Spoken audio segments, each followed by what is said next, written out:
it's Nicole. I wanted to talk to you about color matching today because it's so important that you understand this and that you be able to help your clientele, your customers, with color matching, with finding that right foundation for them. So the basics of color matching is you need to figure out their undertones. Are they pink? Are they yellow? Or are they neutral or peachy colored? And you hear all the time, you know, the terms warm and cool. Your yellow tones would be your warmer tones. Your pinker tones would be your cooler tones, and your peachy tones would be your neutral tones. So, and then you just need to figure out their depth of tone. So how dark or light are they? Are they super fair? Are they medium? Are they dark? Whatever.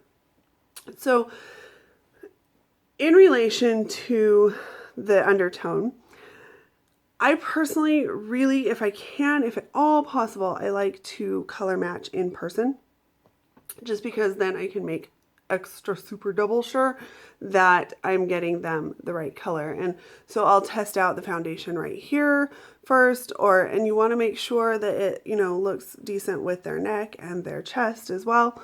And then if we have the opportunity, I'll, you know, put the foundation on them to see how it looks on them and what they think too, because their opinion matters a lot on this.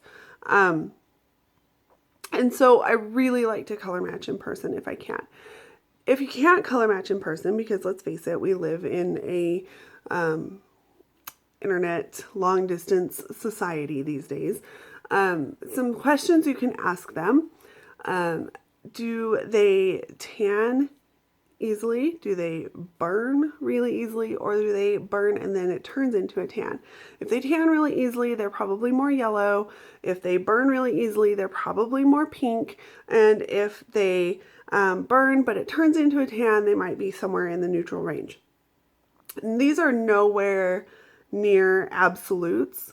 So when you ask them these questions, just keep in mind that there is room for variance in these. You know, you might have a cool toned person that in fact does feel like they tan pretty darn well. So you never know.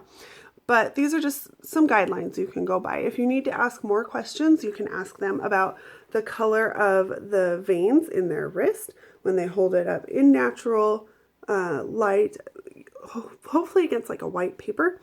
If their veins are more blue, purple in appearance, they're probably cooler toned. If their veins are more green in appearance, they're probably warmer toned. And if they just really can't tell, they might be neutral.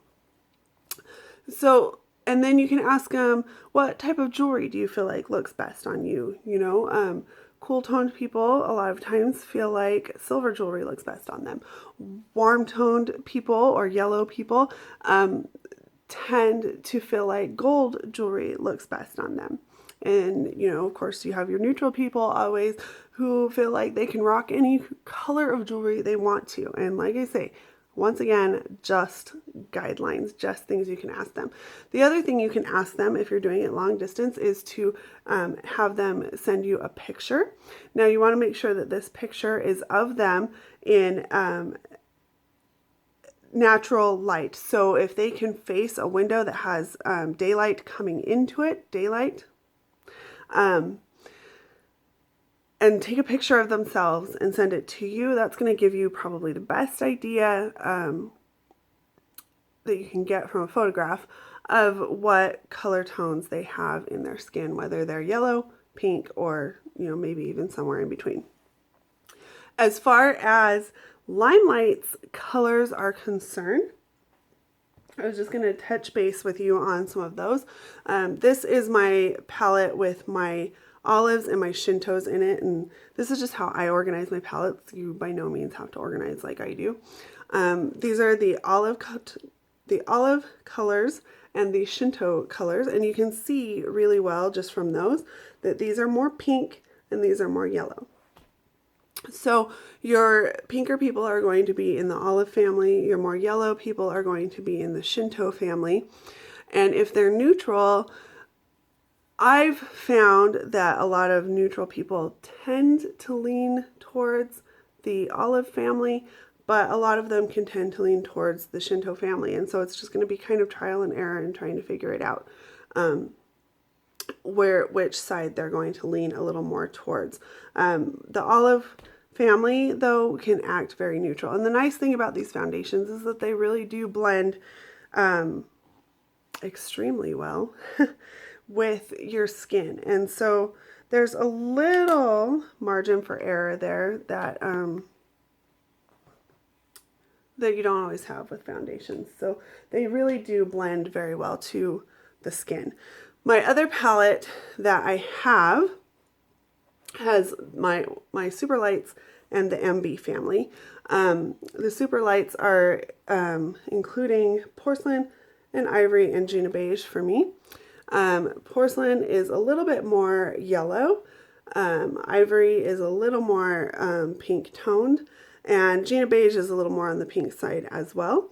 But these are very light colors, especially these colors right here. These are going to be more colors for your extremely fair people. Extremely fair.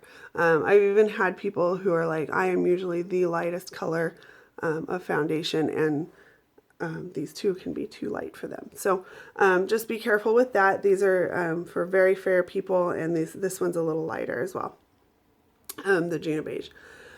In the MB family, MB 5, 6, and 8, 5 tends to be a little more yellow, 6 tends to be a little more red, 8 is somewhere in the neutral range with a little more red to it, a little more cool tone to it. So that's kind of the range of colors there.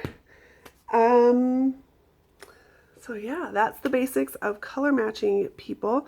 And of course we have the Fempire's color matching group for beauty guides. If you have a client that you're having a tough time with, have them take that picture in natural light.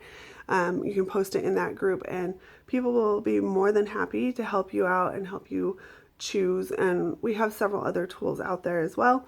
But that's the basics of how you're going to color match people. And like I say, I prefer to do it in person if I can, but if I can't, there's some tricks that you can use. I'll talk to you later. Bye!